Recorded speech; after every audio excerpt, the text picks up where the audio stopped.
పెద్దలకు ఒక న్యాయం, పేదోళ్లైతే ఇంకో న్యాయమా? ఇదేం ధర్మం అంటూ హైడ్రాతో పాటు సీఎం రేవంత్ ని ప్రశ్నించారు బీఆర్ఎస్ వర్కింగ్ ప్రెసిడెంట్ కేటీఆర్. అతి త్వరలోనే అధికారంలోకి వస్తాం, హైడ్రా బాధితుల్ని ఆదుకుంటామంటూ భరోసా ఇచ్చారు ఆయన. తప్పు చేసిన అధికారులు, నాయకుల్ని వదిలేదే లేదంటూ హెచ్చరించారు కేటీఆర్. బీఆర్ఎస్ ఆధ్వర్యంలో హైడ్రా ఎగ్జిబిషన్ ప్రోగ్రాంలో భాగంగా హైడ్రా కూల్చివేతలపై తెలంగాణ భవన్లో కేటీఆర్ పవర్ పాయింట్ ప్రెజెంటేషన్ ఇచ్చారు. హైడ్రా బాధితులతో మాట్లాడారాయన. హైడ్రా పేరుతో ఈ ప్రభుత్వం అరాచకాలు చేస్తోందని ఆరోపించారు.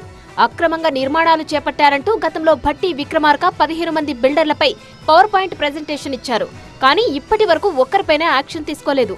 దీనికి కారణమేంటో చెప్పాలని నిలదీశారు. పేదల ఇళ్లను కూల్చే హైడ్రా పెద్దల జోలికి ఎందుకు వెళ్లడం లేదని నిలదీశారు. ఈయన పేరు పొంగులేటి శ్రీనివాసరెడ్డి. ఈయన ఈరోజు రాష్ట్రంలో మంత్రి. ఇదిగో ఇది ఆయన కట్టుకున్న ఇల్లు, ఆ పక్కన ఇదిగో ఇదివరకు అక్కడ ఉన్న చెరువు. ఆ చెరువు మొత్తం పూడ్చి ఆయన ఇల్లు కూలగొట్టే ధైర్యం హైడ్రాకుందా? బాధితులకు సమయం ఇస్తే కోర్టుకు వెళతారన్న హైడ్రా కమిషనర్ వ్యాఖ్యలను తీవ్రంగా తప్పుబట్టారు కేటీఆర్. న్యాయం కోసం కోర్టుకు వెళ్లే అవకాశం కూడా ప్రజాస్వామ్యంలో బాధితులకు లేదా అని ప్రశ్నించారు. కోర్టు ఆర్డర్లు ఉండగా మీరు ఎట్లా కూలగొడతారు, ఎందుకు కూలగొడుతున్నారు? శనివారం ఆదివారం కోర్టు తీర్పులు ఉన్నాయి కదా అంటే ఆయన చెప్తున్న మాట, టైం ఇస్తే కోర్టుకు పోయి స్టే తెచ్చుకుంటారు, అందుకే టైం ఇవ్వకుండా కూలగొడుతున్నావు అని మాట్లాడుతున్నాడు.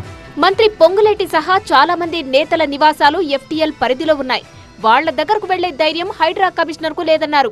కోర్టు ఆదేశాలను సైతం హైడ్రా పట్టించుకోవడం లేదని కేటీఆర్ విమర్శించారు. సుప్రీంకోర్టు ఆర్డర్ ఉంది, శనివారాలు ఆదివారాలు కూలగొట్టొద్దని. హైడ్రా అనేటోడు, రేవంత్ రెడ్డి అనేటోడు మేము సుప్రీంకోర్టు కంటే పెద్దోళ్ళం అనుకుంటాం.